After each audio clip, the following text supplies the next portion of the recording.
네, 다 함께 2월 28일 주일 예배 드리겠습니다. 다 함께 묵도하시겠습니다.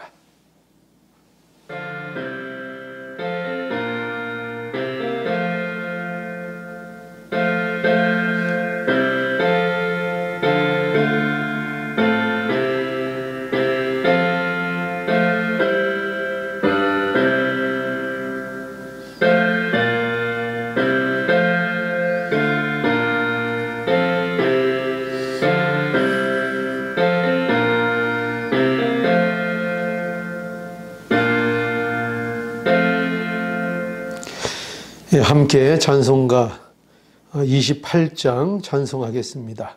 복의 근원 강림하사.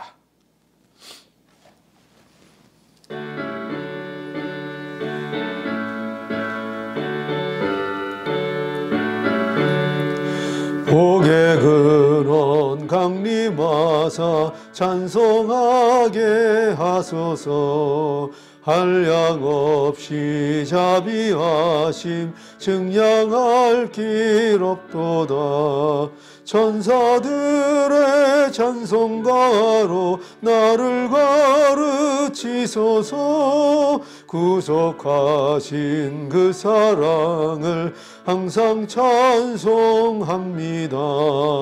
주의 크신 도움 받아 이때까지 왔으니 이와 같이 천국에도 이르기를 바라네. 하나님의 품을 떠나 죄에 빠진 우리를 예수 구원하시려고 보혈을 여주셨네. 주의 귀한 은혜 받고 일생 빚진 자 되네. 주의 은혜 사슬 대사 나를 주께 매소서. 우리 마음은 연약하여 범죄하기 쉬우니 하나님이 받으시고 천국인을 지소서. 아멘. 예, 교동문 47번 교독하시겠습니다.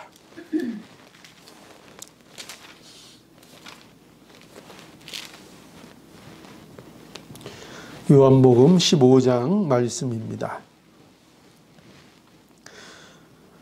나는 포도나무요 너희는 가지니 저가 내 안에 내가 저 안에 있으면 이 사람은 과실을 많이 맺나니 나를 떠나서는 너희가 아무것도 할 수 없습니다. 사람이 내 안에 거하지 아니하면 가지처럼 밖에 버리워 말라지나니 사람들이 이것을 모아다가 불에 던져 사르느니라. 너희가 내 안에 거하고 내 말이 너희 안에 거하면 무엇이든지 원하는 대로 구하라. 그리하면 이루리라.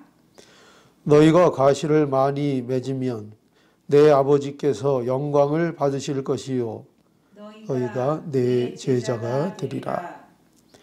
아버지께서 나를 사랑하신 것 같이 나도 너희를 사랑하였으니 나의 사랑 안에 거하라.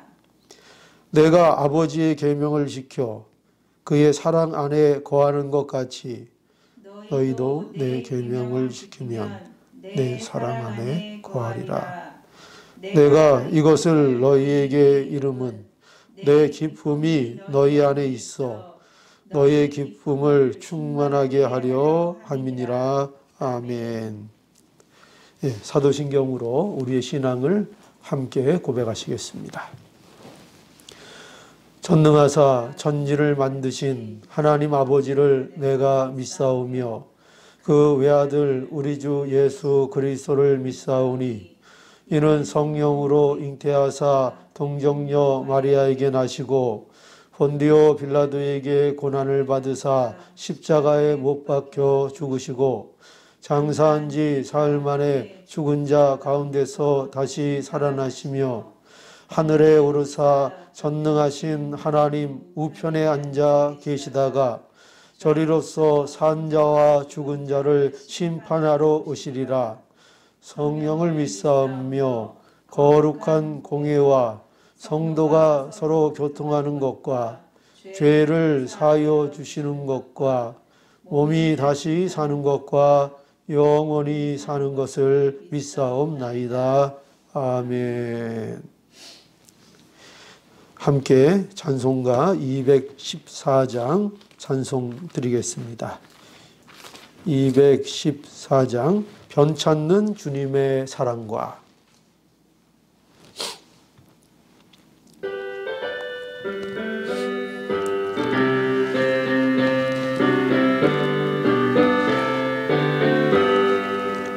변찮는 주님의 사랑과 거룩한 보혈의 공로를 우리 다 찬양을 합시다. 주님을 만나볼 때까지 예수는 우리를 깨끗게 하시는 주시니 그의 피 우리를 눈보다 더 희게 하셨네. 우리를 깨끗게 한 피는 무궁한 생명의 물일세. 생명을 구원한 친구들 하나님 찬양을 합시다. 예수는 우리를 깨끗게 하시는 주시니 그의 피 우리를 눈보다 더 희게 하셨네.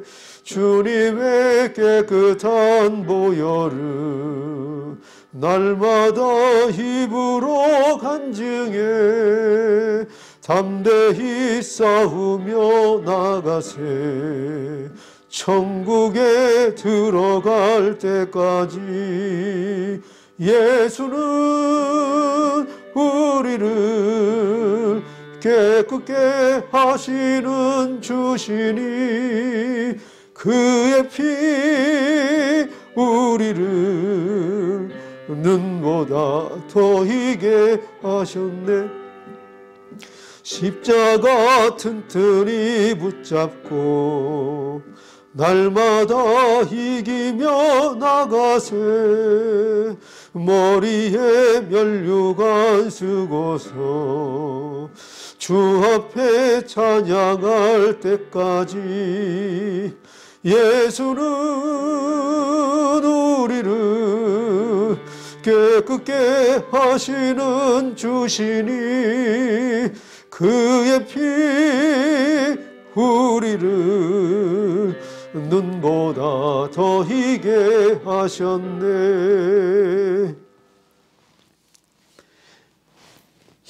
예, 함께 기도하겠습니다.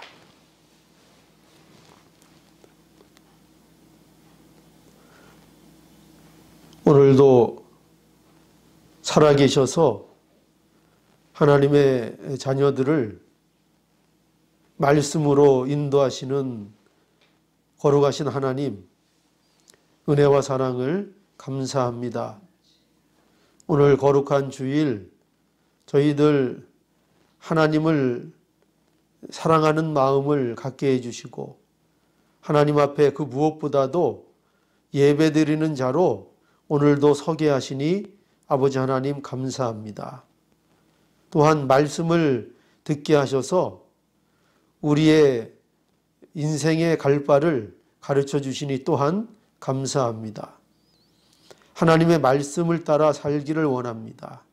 하나님 오늘도 주시는 말씀을 통해서 우리의 삶이 변화하고 우리의 성품이 변화하고 우리의 사는 모양이 변화될 수 있기를 아버지 하나님 간절히 원합니다. 하나님 은혜를 주셔서 저희들 깨닫는 마음을 허락해 주시고 하나님의 말씀을 즐거워하는 마음을 허락해 주시고 하나님의 말씀으로 인하여 우리가 기뻐하고 또 삶에서 하나님을 사랑하는 삶으로 살아가는 이 놀라운 은혜가 있기를 간절히 원합니다. 하나님, 각처에서 예배드리는 하나님의 자녀들을 오늘도 기쁘게 받아주시고 아버지 하나님, 이 예배를 통하여 영광을 받아 주시옵소서. 이 시간 하나님 앞에 영광을 돌리옵나이다. 말씀 앞에서 깨어지고 말씀 앞에서 우리의 삶이 변화되는 은혜가 있게 하여 주시옵소서. 예수님의 이름으로 기도하옵나이다. 아멘. 하나님 말씀은 마태복음 26장 69절에서 75절입니다.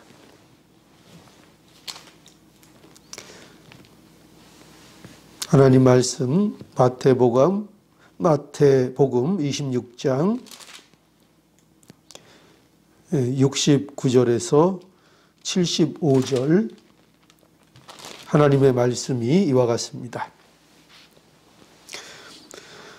베드로가 바깥뜰에 앉았더니 한 비자가 나와 가로되 너도 갈릴리 사람 예수와 함께 있었도다 하거늘 베드로가 모든 사람 앞에서 부인하여 가로되 나는 내 말하는 것이 무엇인지 알지 못하겠노라 하며 앞문까지 나아가니 다른 비자가 저를 보고 거기 있는 사람들에게 말하되 이 사람은 나사렛 예수와 함께 있었도다 하며 베드로가 맹세하고 또 부인하여 가로되 내가 그 사람을 알지 못하노라 하더라.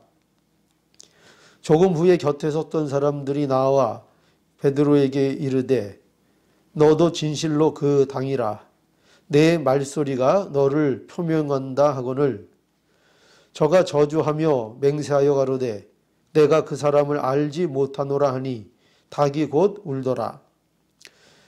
이에 베드로가 예수의 말씀에 닭 울기 전에 내가 3번 나를 부인하리라 하심이 생각나서 밖에 나가서 심히 통곡하니라. 아멘. 예, 오늘 이 본문의 말씀은 우리가 매우 잘 아는 그리고 익숙한 내용입니다. 이 베드로의 부인의 이야기는 이 말씀은 우리가 여러 번 설교를 통해서 우리가 좀 어떻게 보면 많이 접했던 그런 말씀 중에 하나입니다. 여기 베드로가 보는 대로 3번을 예수님을 모른다 이렇게 부인하고 나서 그리고 그 일에 대하여 이제 통곡하고 있는 내용을 여기 기록하고 있습니다. 우리가 지난 주일에 예수님이 잡히셔서 산헤드린 공회에서 신문을 받았다 하는 내용을 우리가 함께 살펴보았습니다. 그때 제자들이 다 예수를 버리고 도망을 했었습니다. 그런데 베드로가 여기에 등장을 합니다. 지난 말씀 중에 그 58절에 보면 이렇게 이미 베드로가 그 자리에 있었다는 것을 우리에게 밝혀주고 있는데요. 58절에 보니까 베드로가 멀찍이 예수를 쫓아 대제사장의 뜰에까지 가서 그 결국을 보려고 안에 들어가 하숙들과 함께 앉았더라라고 되어 있습니다. 그러니까 베드로는 아마도 일시적으로 도망을 갔던 것으로는 보이는데 그렇게 도망갔다가 예수님이 어떻게 되시는가 그 결과를 이제 알아보기 위해서 이 멀찍이 예수를 쫓아 들어가서 이 대제사장 뜰까지 들어간 것으로 이렇게 볼 수 있습니다. 오늘 본문이 그래서 69절의 시작이 어떻게 되는가 하면은 여기 69절에 보면은요. 베드로가 바깥들에 앉았더니 이렇게 시작되고 있습니다. 그 요한복음 18장에 가보면 이 똑같은 사건을 기록하고 있는데 여기에는 좀 더 자세하게 기록이 되어 있습니다. 여기 18장 그 15절에 보면은요, 시몬 베드로와 또 다른 제자 하나가 예수를 따르니, 여기에는 또 하나의 제자가 있었다 이렇게 말하고 있습니다. 이 제자는 누군가 하면은 바로 요한입니다. 사도 요한인데요. 이 제자는, 그러니까 사도 요한은 여기 보면은 대제사장과 아는 사람이라 예수와 함께 대제사장의 집들에 들어가고 베드로는 문 밖에 섰는지라. 대제사장과 아는 그 다른 제자가 나가서 문 지키는 여자에게 말하여 베드로를 데리고 들어왔더니 이렇게 되어 있습니다. 그래서 베드로가 어떻게 그 자리에 있었는가에 대한 의문이 잘 설명되어 있는 것을 우리가 보게 됩니다. 그래서 이제 베드로가 이 대제사장의 바깥 뜰에 앉아서 있게 되었는데요. 그런데 여기 보면은 이 베드로가 큰 공경에 처하게 됩니다. 어떤 공경에 처하게 되는가 하면은 여기 한 비자가 베드로에게로 다가왔습니다. 이 비자라는 것은 여자 종을 얘기하는데요. 이 비자가 와서 베드로에게 너도 갈릴리 사람 예수와 함께 있던 자가 아니냐 이렇게 말합니다. 그러자 베드로가 뭐라 그러죠? 나는 내 말이 무슨 말인지 알지 못하겠노라 이렇게 말합니다. 그러니까 예수님과의 관계를 부인하고 있는 거죠. 이러한 이 베드로의 부인은 어떻게 보면 이것은 자기를 지키려는 거의 본능적인 대응이라고도 볼 수 있습니다. 그러니까 어떻게 보면 이 첫 번째 부인하는 모습은요, 갑자기 비자 하나가 다가와서 이렇게 물어보니까 자기를 지키려는 그 본능적인 방어에서 내가 지금 무슨 말을 하는 거냐, 도대체 무슨 나한테 말을 하는 거냐, 이렇게 이 상황과 자기가 상관이 없는 것처럼 이렇게 본능적으로 반응을 베드로가 했던 것입니다. 그런데 좀 이따 또 다른 비자가 이 베드로를 보고 또 이러는 거예요. 사람들에게 이 사람은 나사렛 예수와 함께 있었다 이렇게 또 말을 합니다. 그러자 이제 베드로는 이번에는 뭐라고 얘기하는가 하면은 베드로가 여기 보면은 72절에 보면 베드로가 맹세하고 또 부인하여 가로되 내가 그 사람을 알지 못한다. 이렇게 아주 맹세하면서 모른다고 말했던 것입니다.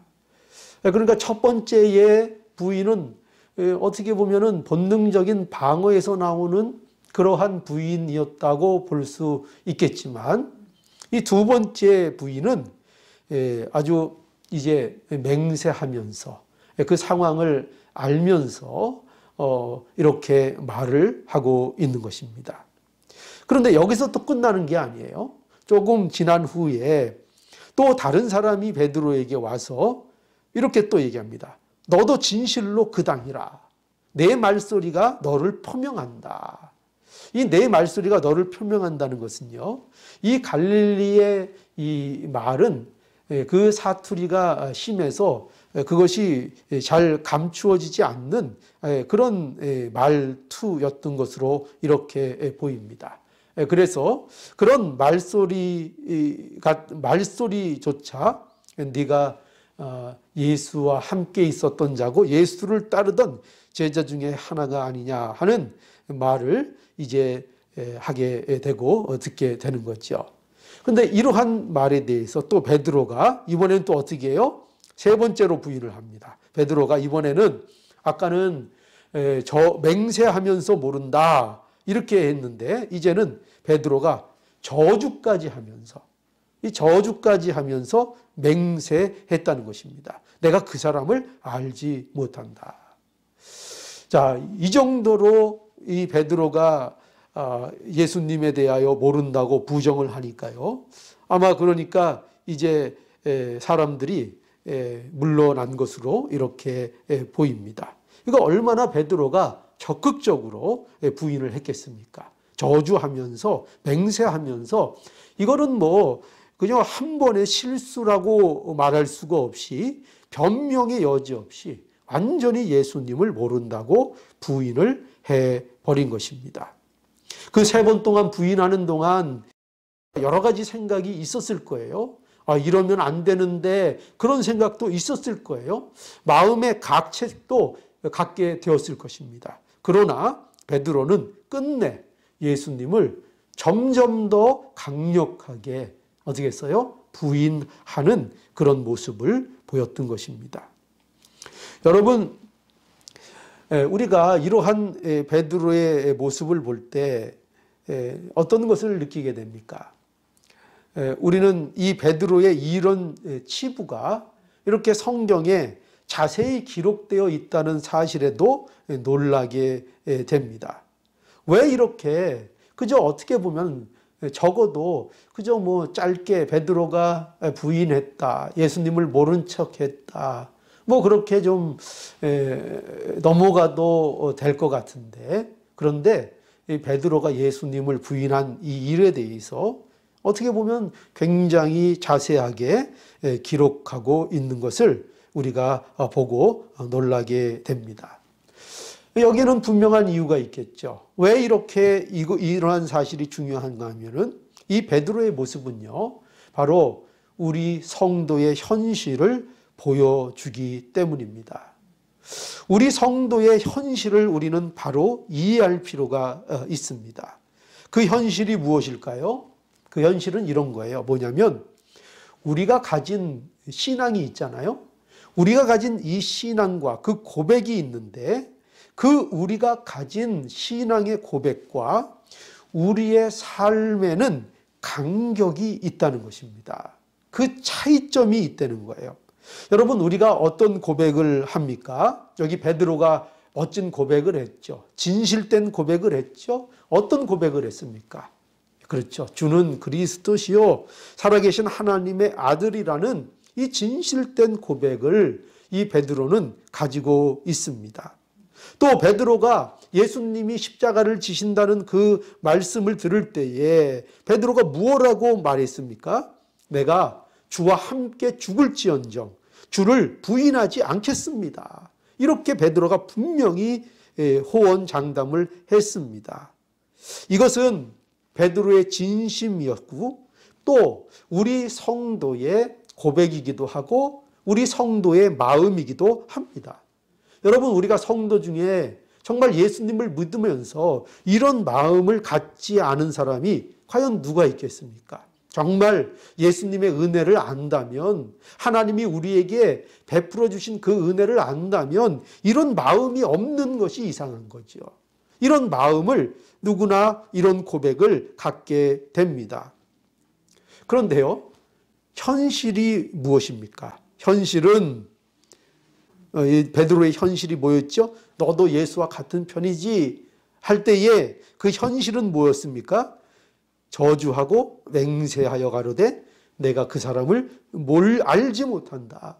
이것이 베드로가 갖고 있는 현실이었던 것입니다. 여러분, 이것을 우리가 볼 때에요, 이렇게 생각하면 안 됩니다. 베드로 이 못난 사람. 베드로 수제자가 돼가지고 이 정도밖에 안 되는가? 이렇게 우리가 쉽게 생각하지 말아야 합니다. 왜냐하면요, 이것이 바로 우리 성도가 가진 현실에 가까운 모습이기 때문에 그렇습니다. 우리가 다른 사람에게 이러면 안 됩니다. 예수 믿는 사람이 왜 이것밖에 안 돼? 이러면서 나는 이해할 수 없어. 이렇게 쉽게 생각해서는 안 됩니다. 여러분, 신자의 길은요, 결코 완전체가 되어서 가는 길이 아닙니다. 하나님의 자녀가 되었다는 것은요, 그 은혜를 이제는 어떤 일이 있어도 빼앗기지 않는 자가 되었다는 것이 확실합니다. 그건 분명한 사실입니다. 그 우리가 받고 있는 그 은혜, 그 구원, 그것은 그 누구도 우리에게 빼앗아 갈 수 없습니다. 그러나 동시에 우리가 기억해야 될 것이 무엇인가 하면요, 그렇다고 해서 구원을 받았다는 것이 우리가 이제 어떤 실패도 없는, 어떤 절망도 없는 완전체가 되어서 이제는 다시는 넘어지지도 않고 다시는 못난 짓을 하지 않는 그런 자가 되었다는 뜻은 결코 아닌 것입니다. 우리는 이것을 기억해야 합니다. 성도의 삶은요, 실패가 없고 절망이 없는 것이 아니라 고난이 있고 때로는 넘어지기도 하고 때로는 절망과 실패를 경험하기도 하지만 그것으로 인해서 망하지 않고 자신의 신앙을 포기하지 않는 자가 되는 것이 바로 성도라는 것을 우리는 알아야 합니다. 이것이 구원받은 자의 삶의 모습이라는 것을 우리는 알아야 합니다. 여러분, 이것이 바로 베드로와 유다, 가룟 유다의 차이입니다. 무슨 차이인가? 예수를 믿는 자, 예수를 믿지 않는 자의 차이입니다. 우리는 쉽게 유다는 배신한 다음에 자살을 해서 구원을 받지 못하고 베드로는 실패를 하고 이렇게 부인을 했다가도 회개를 해서 용서받았다고 그렇게 생각하기 쉽습니다. 그러나 이것은요, 어떻게 보면 그 결과를 보고 말하는 것에 불과합니다. 베드로와 유다의 차이는 그가 자살을 했는가, 그가 회개를 했다, 이런 차이가 아니라 예수를 믿느냐 안 믿느냐의 차이였던 것입니다. 자살과 회개라는 것이 그들을 다르게 만드는 것이 아니라 애초에 그들은 다른 사람들이었던 겁니다. 어떻게 해요? 어떻게 달랐다고요? 예수를 믿는 자와 믿지 아니하는 자의 모습을 그들이 보여주고 있는 것이지요. 여러분, 이 베드로의 실패가 무엇을 보여주는가 하면은 예수 믿는 자도요, 실패가 있고 절망이 있을 수 있다는 것입니다. 그러나 그것으로 인해서 뭐는 당하지 않는다고요? 망하지는 않는다는 것입니다. 그것으로 인하여 우리의 삶에 우리의 하나님이 우리에게 허락하신 그 구원의 약속을 우리가 잃어버리거나 하나님께서 우리를 포기하거나 우리를 버리시는 일은 있지 않다는 것입니다. 이것이 바로 예수를 믿는 자와 믿지 않는 자의 근본적인 차이가 되는 것입니다. 왜 그렇습니까? 하나님이 그 실패와 부족함으로 인하여 포기하지 아니하시는 하나님이시기 때문입니다. 그의 자녀를 꼭 구원하시고 꼭 이루시는, 그 자녀에 대한 사랑을 이루시고 성취하시는 하나님이시기 때문이지요. 그래서 이것이 바로 예수 믿는 자의 복인 것입니다. 이것이 예수 믿는 자의 다름인 것입니다. 예수 믿는 자의 근본적인 다름은 우리의 행위나 어떤 우리의 겉모습에 있는 것이 아니라 바로 그 근본적인 이유가 하나님의 은혜를 입은 자녀인가의 근본적인 차이가 있는 것입니다. 이 성도의 현실을 우리가 알아야 한다는 거죠. 우리는 베드로와 같을 수 있습니다. 그렇죠? 오늘 이 본문의 모습처럼 이렇게 마치 겉모양으로 보면은 누구와 별로 다를 게 없어요? 가룟 유다와 별로 다를 게 없는 모습일 수도 있습니다. 그런 실패를 할 때도 있습니다. 그러나 그것으로 인하여 결코 그의 인생이 끝나거나 망하지 않는다는 것입니다. 이것이 신자가 가진 복이요, 신자의 현실이고 신자의 위치라는 것을 우리는 이 베드로의 이 모습을 통해서 알아야 할 것입니다. 자, 그래서 우리는 뭐를 바로 알아야 돼요? 성도의 현실, 구원받은 성도가 어떤 현실을 가지고 있는가, 어떤 위치를 가지고 있는가, 이것을 우리가 바로 알고 신앙생활할 때 우리가 바르게 하나님 앞에 신앙생활 할 수 있습니다. 자, 우리가 이제 두 번째로 우리가 생각해 볼 것은요, 베드로의 통곡하는 모습입니다. 오늘 이 본문에 보면은 베드로가 예수를 3번 부인한 후에 어떻게 했어요? 통곡을 했습니다. 그것도 아주 심히 통곡했다, 이렇게 말하고 있어요. 자, 74절을 보죠. 저가 저주하여 맹세하여 가로되 내가 그 사람을 알지 못하노라 하니 닭이 곧 울더라.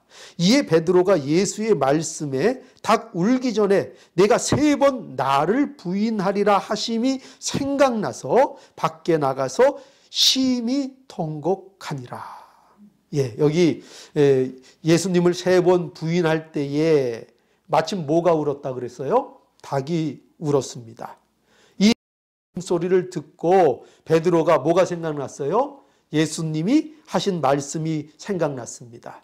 닭 울기 전에 내가 나를 3번 부인할 것이다 라는 말씀이 생각이 났습니다. 그래서 베드로가 여기 통곡을 했는데 심히 통곡했다. 통곡하는 것도, 이 표현도 강한 거죠. 아주 고통스럽게 우는 것입니다. 그죠? 그런데 심히 통곡했다, 이렇게 말하고 있습니다.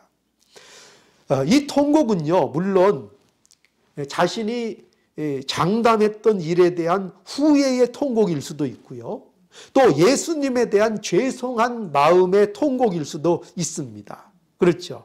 그러나 이 통곡의 근본적인 이유는 그것은 아닙니다.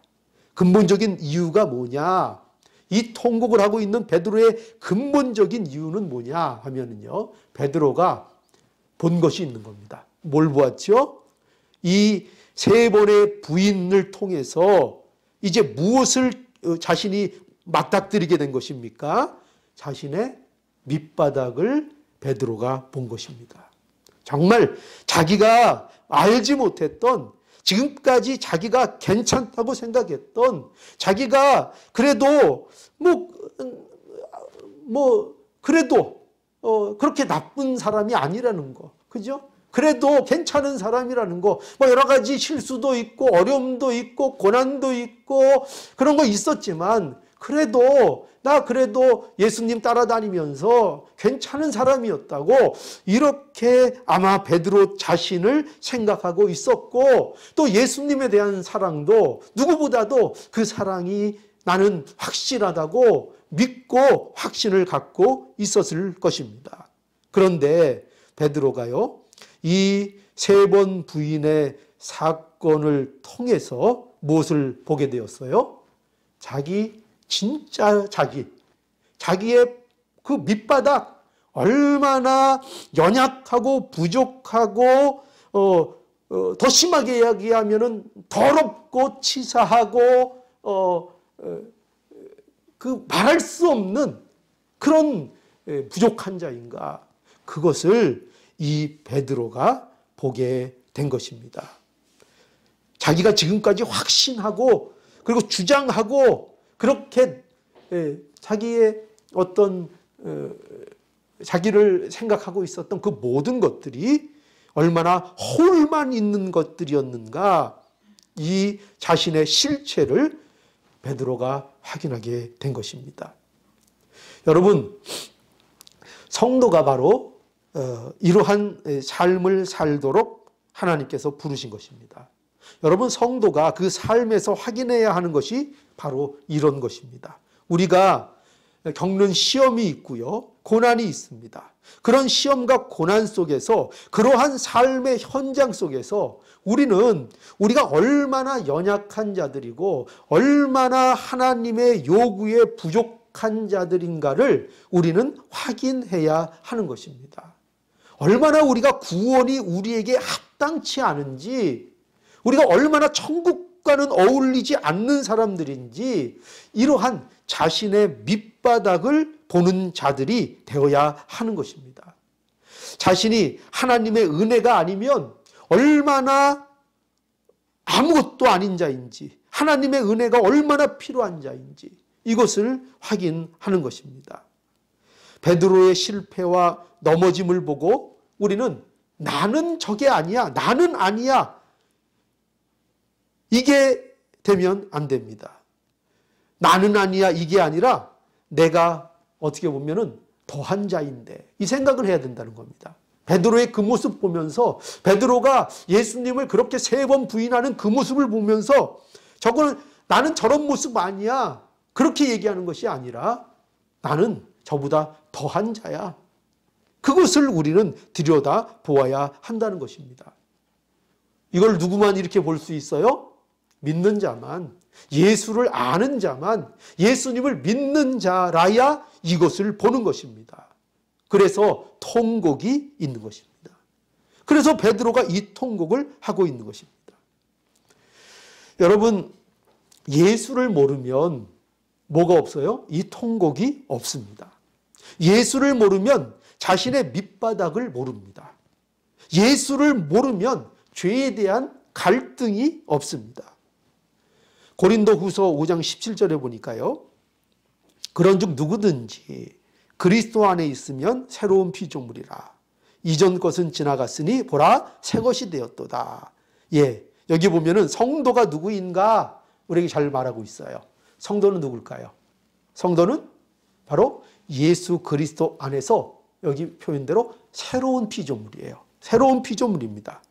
새로운 피조물이 되어서 어떤 현실이 발생하는가 하면 이제 새로운 피조물이 되어서 두 세계를 알게 되는 것입니다. 어떤 세계일까요? 두 세계. 하나는 바로 사망과 법을 따르는 세계고요. 사망의 법을 따르는 세계고요. 또 하나의 세계는 성령의 법을 따르는 세계입니다. 그래서 로마서 8장 1절에서 2절에 보면 또 이렇게 말씀합니다. 그러므로 이제 그리스도 예수 안에 있는 자에게는 결코 정죄함이 없나니 이는 그리스도 예수 안에 있는 생명의 성령의 법이 죄와 사망의 법에서 너를 해방하였음이니라 라고 합니다. 이게 뭘 설명하는가? 이게 바로 구원의 모습을 우리에게 설명하고 있는 거예요. 구원은 뭐예요? 예수 안에 있는 자들에게는 뭐가 없어요? 결코 정죄함이 없다는 겁니다. 그러니까 쉽게 얘기하면 다시는 지옥 가는 일 없다는 거예요. 예수 그리스도 안에 있는 자들은, 예수를 믿는 자들은 하나님의 나라에 간다는 것입니다. 왜냐하면 그들은 사망의 법에서 벗어나서 어디에 속하게 된 거예요? 성령의 법에 속한 자들이 되었기 때문입니다. 그 구원이 그런 거예요. 그런데 우리가 기억해야 될 게 뭐냐면 우리에게는 아직도 뭐가 있습니까? 옛사람이 있다는 것입니다. 우리 안에는 아직도 부패한 본성이 우리 안에 있다는 것입니다. 그래서 우리는 아직도 뭐가 익숙합니까? 죄가 익숙합니다. 세상이 익숙합니다. 이 옛사람을 날마다 그래서 벗어버리는 것, 이게 바로 신자의 삶인 것입니다. 이거를 해야 되는 거예요. 이것이 바로 신자의 삶인 것입니다. 날마다 옛사람을 벗어버리는 그 삶을 살아가는 것입니다. 이게 구원을 받았기 때문에 해야 하는 것입니다. 그럼 어떻게 벗어버리는가? 어떻게 버릴 수 있겠을까요? 어떻게 우리의 이 옛사람을 날마다 벗어버릴 수 있습니까? 방법은 성령을 쫓아 행하는 것입니다. 성령을 쫓아 행하는 것입니다. 그래서 갈라디아서 5장 16절에 보니까 내가 이르노니 너희는 성령을 쫓아 행하라. 그리하면 육체의 욕심을 이루지 아니하리라. 이렇게 말씀하죠. 성령을 쫓아 행하는 것은 뭐를 이루지 않는다고요? 육체의 욕심을 이루지 않는다. 그러니 너희는 뭘 하라고요? 이제 육신의 정욕을 따라 사는 자의 모습을 갖지 말고 성령을 쫓아 행하라. 이렇게 말씀하고 있습니다. 그럼 성령을 쫓아 행하는 건 뭘까요? 기도만 하면 될까요? 기도만 하라는 걸까요? 물론 기도도 중요합니다. 그러나 기도만 하라는 걸까요? 초월적인 역사를 행하라, 뭐 그런 거 따라가라, 그런 말씀일까요? 성령을 쫓으라고 하니까요? 아닙니다. 그런 것을 말하는 것이 아니라 하나님의 말씀을 따라 삶을 살아가라 하는 것입니다. 자기 말씀대로 살지 말라는 것입니다. 자기 좋은 대로 살지 말라는 것입니다. 우리 성도들에게 있어서 방탕은 뭐냐? 우리 성도들에게 있어서 술 취하는 건 뭐냐? 자기 마음대로 사는 겁니다. 여러분, 우리 성도가 술을 안 먹고도 잘못하면 술 취하는 삶을 살 수 있다는 것입니다. 방탕한 삶을 살 수 있다는 것입니다. 그게 뭐예요? 자기 마음대로 사는 거예요. 하나님의 말씀을 따라 살지 않고 내 마음에 따라, 내 욕심에 따라, 내 정욕에 따라 사는 것, 이것이 바로 이것이 뭐예요? 이게 방탕이요. 이것이 술 취하는 삶이라는 것을 우리는 알아야 합니다.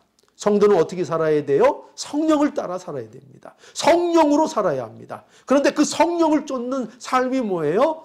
말씀에 순종하는 것입니다. 말씀을 기준해서 사는 것. 이것이 성령을 따라 살아가는 것입니다. 여러분, 그러니 우리에게는 바로 이 두 세계가 있는 거죠. 아직도 우리에게는 옛사람의 부패성이 남아 있습니다. 그러나 우리의 삶, 우리는 어떤 세계를 이제 압니까? 빛의 세계, 생명의 세계, 성령의 법에 따라 사는 그 세계가 우리 안에 있는 것입니다. 그래서 예수 믿는 자들에게는 당연히 그러면 이제 두 개가 있으니까요. 뭐가 일어나겠죠? 그 삶에 뭐가 있겠습니까? 갈등을 가지게 되는 것입니다. 뭐에 대한 갈등이에요? 예, 죄에 대한 갈등이 있는 겁니다. 우리가 죄인 되었을 때에는요, 죄에 대한 갈등이 없습니다.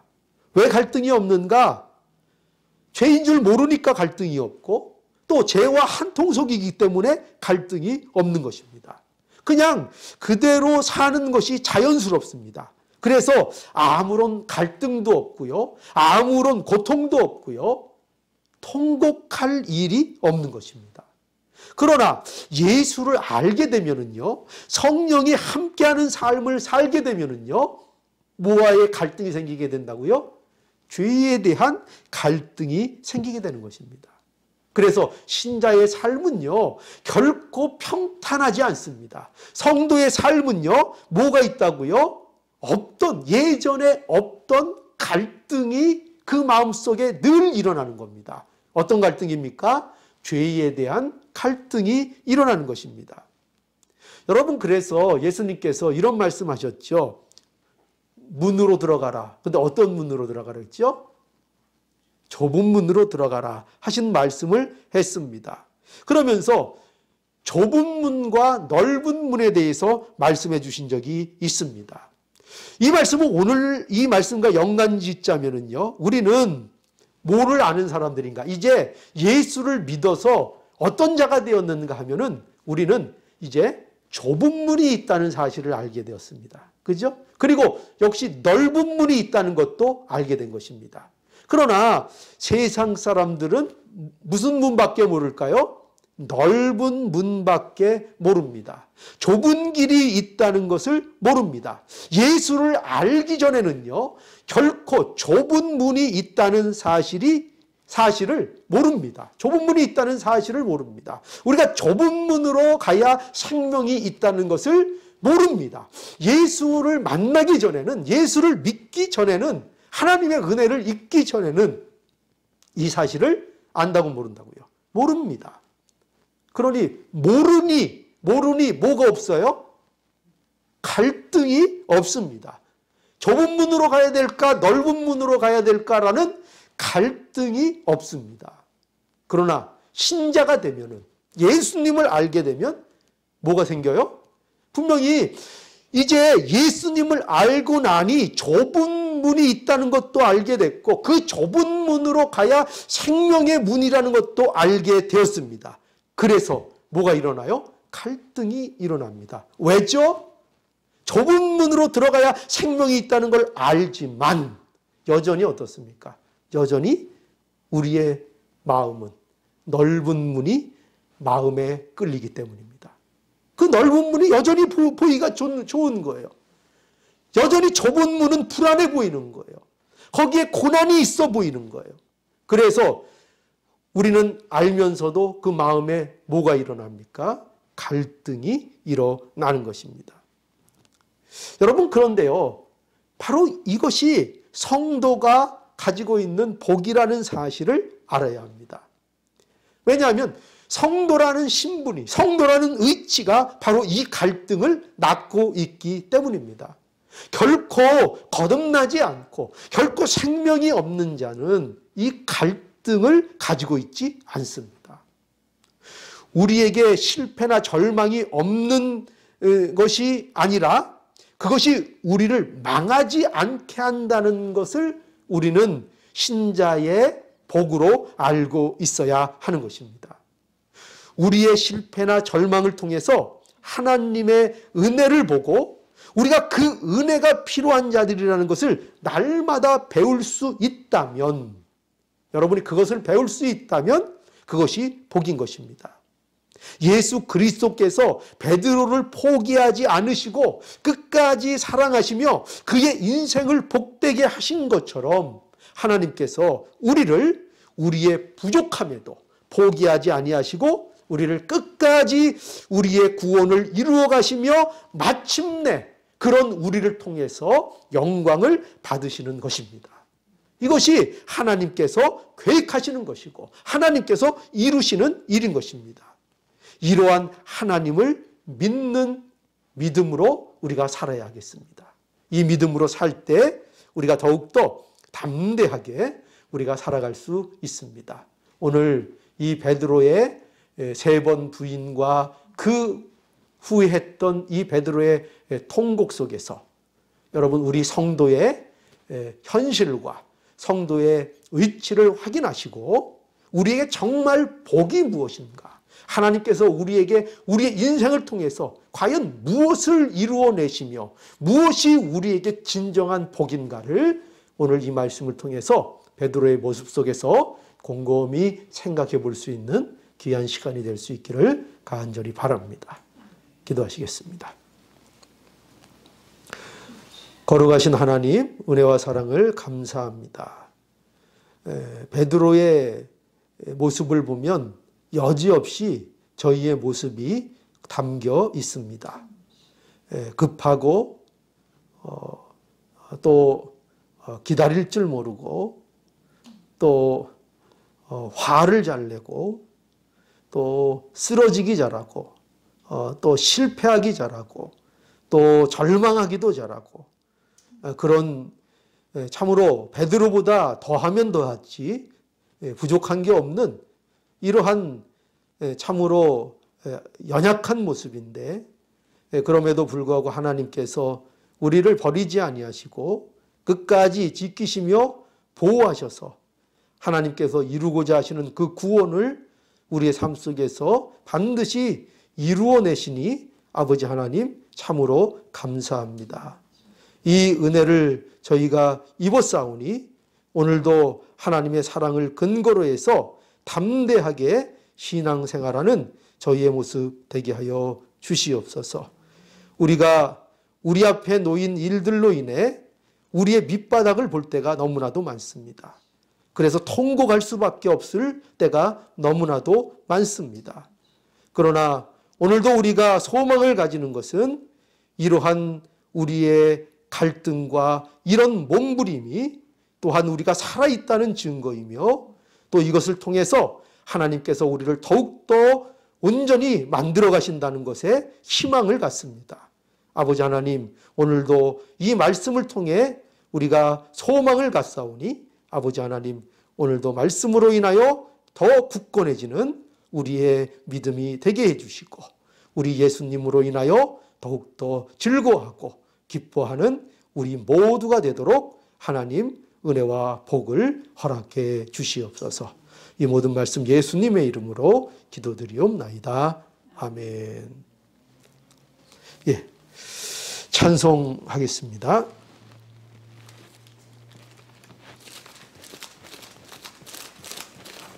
(219장입니다) 찬송가 219장 주의 음성을 내가 들으니.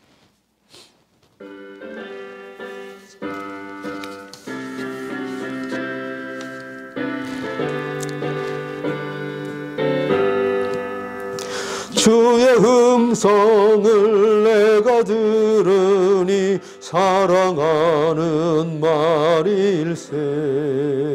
믿는 마음으로 주께 가오니 나를 영접하소서. 내가 매일 십자가 앞에 더 가까이 가오니 구세주의 흘린 보배 피로써 나를 정케 하소서. 주여 넓으신 은혜 베푸사 나를 받아주시고 나의 품은 뜻 주의 뜻같이 되게 하여 주소서. 내가 매일 십자가 앞에 더 가까이 가오니 구세주의 흘린 보배 피로써 나를 정케 하소서.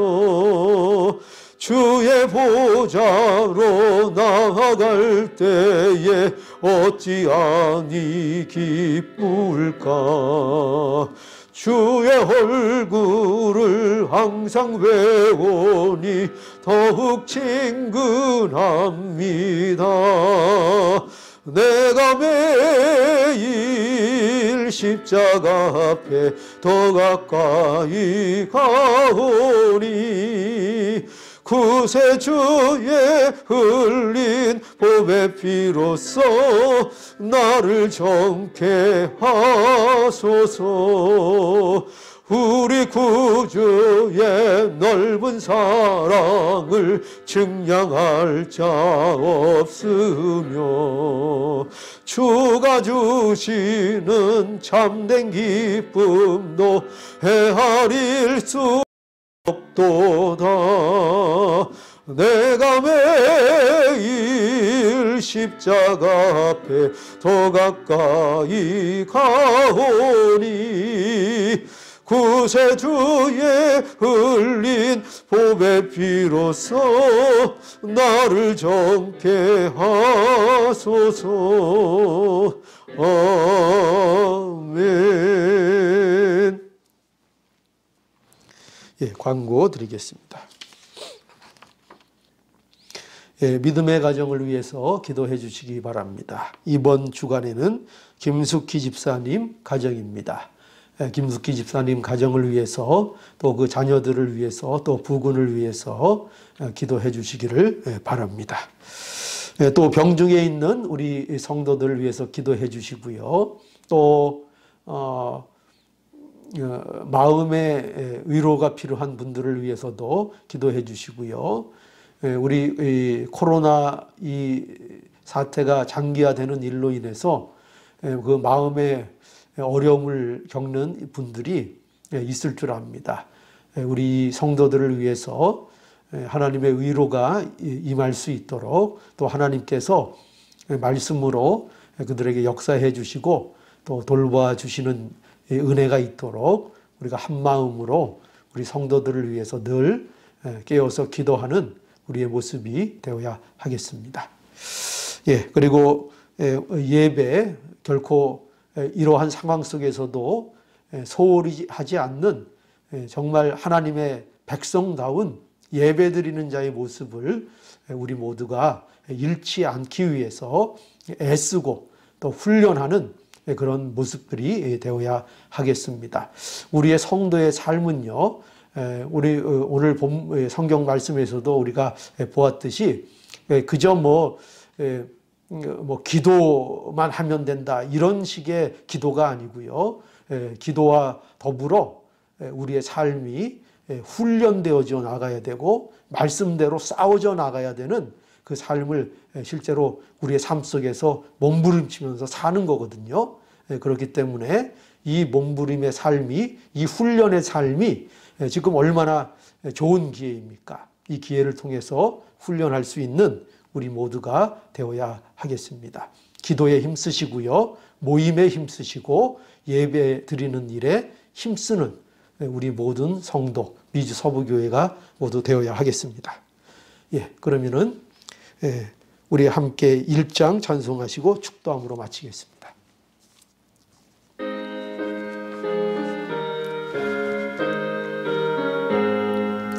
만복의 근원 하나님, 온 백성 찬송 드리고 저 천사여 찬송하세. 찬송 성부 성자 성령 아멘.